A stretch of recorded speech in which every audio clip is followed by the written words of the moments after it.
Bonjour, je m'appelle Andrea, on est à Expérimenta sur le plateau télé.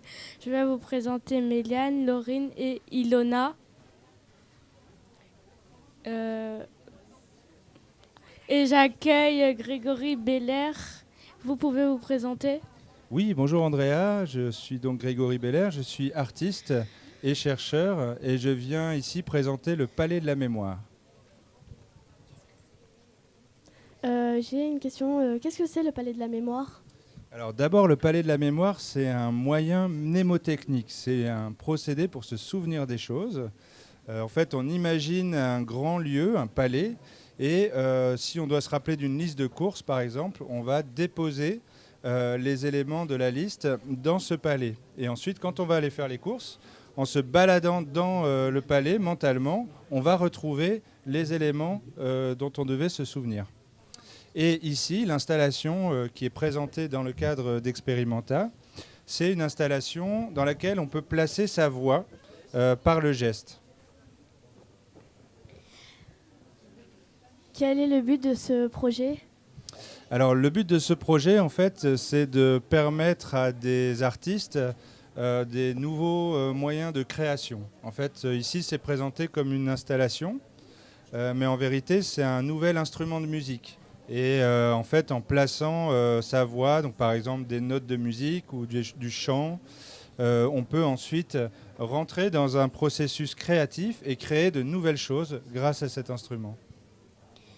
Combien de temps avez-vous mis pour le développer? Alors c'est un projet à long terme. En fait, les choses évoluent.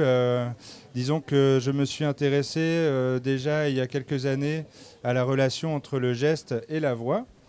Et en explorant ça et les nouvelles technologies, petit à petit, je suis arrivé à ce dispositif, allez, je dirais 3-4 ans. D'accord. Tout à fait. Où l'avez-vous créé et avec qui? Alors en fait, je l'ai créé tout d'abord à l'IRCAM. L'IRCAM, c'est un institut de recherche et de création à Paris, où il y a des studios de musique et où il y a des scientifiques qui travaillent ensemble avec des compositeurs et des artistes. Et je l'ai créé aussi dans le cadre d'un programme Art Sciences, le programme de l'IDEX de Bordeaux. Et donc c'est notamment là, et c'est quelque chose que j'ai présenté aussi aux États-Unis et qui a gagné un prix dans un concours des nouveaux instruments de musique. Quelles ont été les difficultés?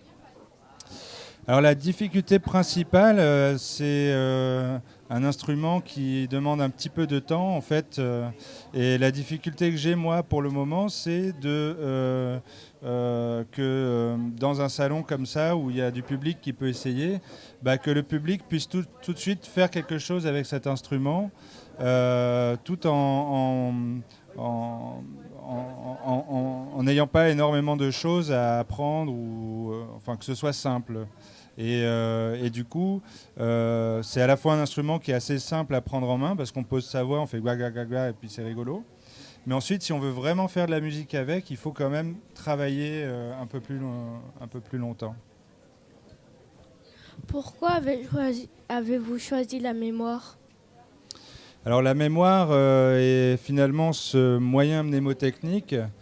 La question du palais de la mémoire m'intéresse beaucoup parce qu'en fait c'est un moyen de se souvenir qu'on a oublié. Alors en fait c'est un paradoxe comme on dit, c'est-à-dire que on n'avait pas le moyen de mnémotechnique pour les moyens mnémotechniques. Mais bref, la mémoire c'est en fait, vous vous apercevrez petit à petit, c'est toujours au centre de tout la mémoire. En fait, dès qu'on parle de musique, c'est du son, c'est du temps. Dès qu'on parle d'installation, c'est du temps. Bref, la mémoire est partout. Les souvenirs sont tout le temps là. Et du coup, c'est un sujet passionnant. Et quoi qu'on parle, on parle toujours de la mémoire au final. Pourquoi ça marche avec le son? Alors moi, je suis musicien, je suis compositeur à la base. Et ce qui m'intéresse, c'est de faire des instruments de musique. Du coup, je me suis penché sur le son. En fait, dans l'installation, il y a un écran. On voit la trace des sons qu'on laisse dans l'espace. Mais en réalité, ça m'intéresse moins que de pouvoir associer des sons à l'espace directement et de pouvoir faire de la musique avec.